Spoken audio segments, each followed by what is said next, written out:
बच्चों चलते हैं मेंटल मैथ कक्षा 7 के अगले प्रश्न पर। प्रश्न नंबर 39 और 40 जो कि इस सीरीज के आखिरी प्रश्न हैं। मैं हूं हरी सर और आप देख रहे हैं मेरा YouTube channel maths with Hari sir.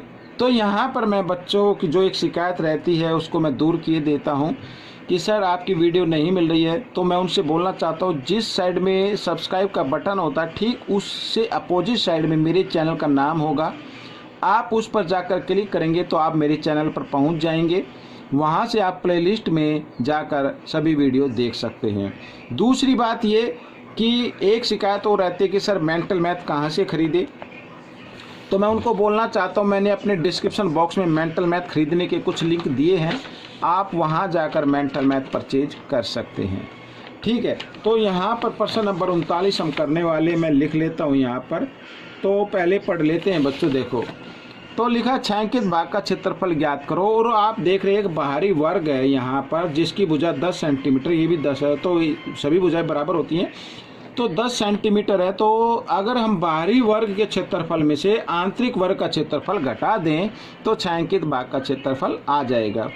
अब आंतरिक वर्ग की तो भुजा नहीं दी हुई है, लेकिन एक चीज़ दी हुई है कि यहाँ से यहाँ तक की जो चौड़ाई है वो 1.5 सेंटीमीटर है। तो इधर भी 1.5 और इधर भी 1.5, तो दोनों तरफ से 3.0 जो है वो क्या है माइनस हो जाएगी। तो 10 है ना यहाँ पर, ये तो 10 है, तो 10 में से 3 अगर हम घटा दें तो आ जाएगी 7। तो आंतरिक वर्ग की भुजा होगी 7 सेंटीमीटर। ठीक है, आइए करना शुरू करते हैं।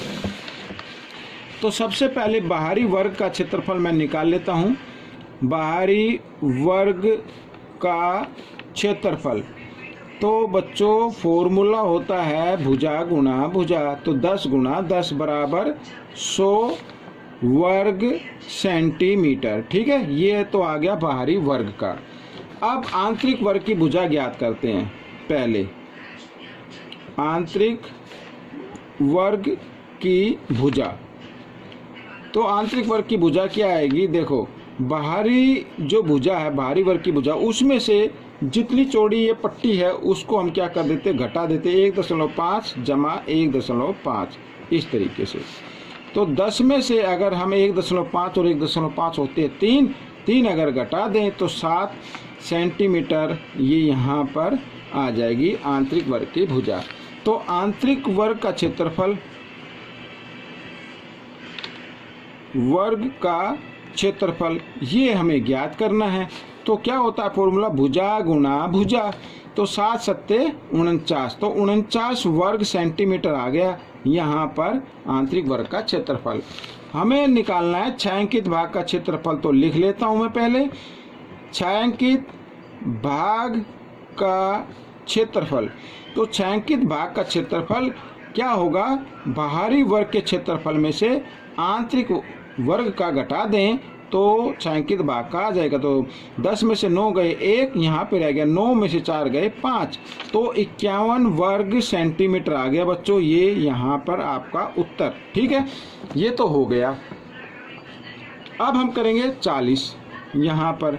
अब उसमें लिखा कि एक ऐसे तार है, कोई भी तार, ठीक है, इसी तार से पहले वर्ग बना दिया फिर आयत बना दी।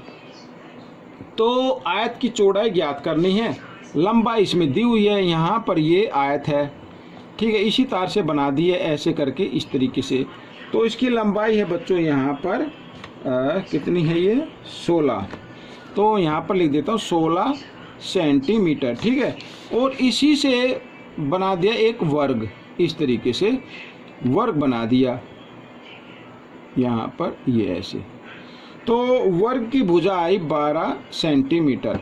अब बच्चों आप मेरे को एक बात बताएं, भाई तार तो बराबर है ना, उसी तार से वर्ग बनाया, उसी तार से क्या बना दिया, आयत बना दी, तो तार तो वही रहा ना। इसका मतलब क्या होगा कि परिमाप दोनों का क्या होगा, बराबर होगा। ठीक है, तो यहाँ पर मैं देखो लिखता हूँ आयत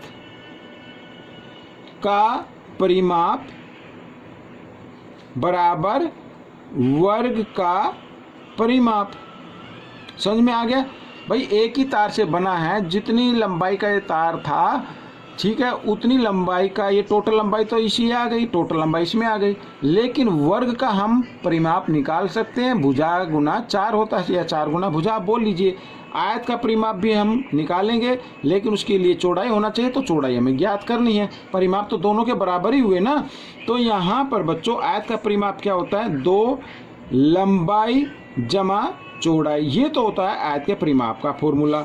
और वर्ग के का क्या होता है, 4 गुना भुजा। भुजा कितनी है यहाँ पर 12, या मैं पहले लिख देता हूँ भुजा, कोई बात नहीं, अब नीचे लिख लेते हैं। 2 लंबाई है 16 जमा चौड़ाई, चौड़ाई हमें ज्ञात करनी है, और बराबर 4 गुना भुजा, इस तरीके से लिख सकते हैं। अब 2 बच्चों इधर किस रूप में है, भाग में, इधर आकर ये 2 इधर गुणा में है, इधर आकर ये भाग में आ जाएगा।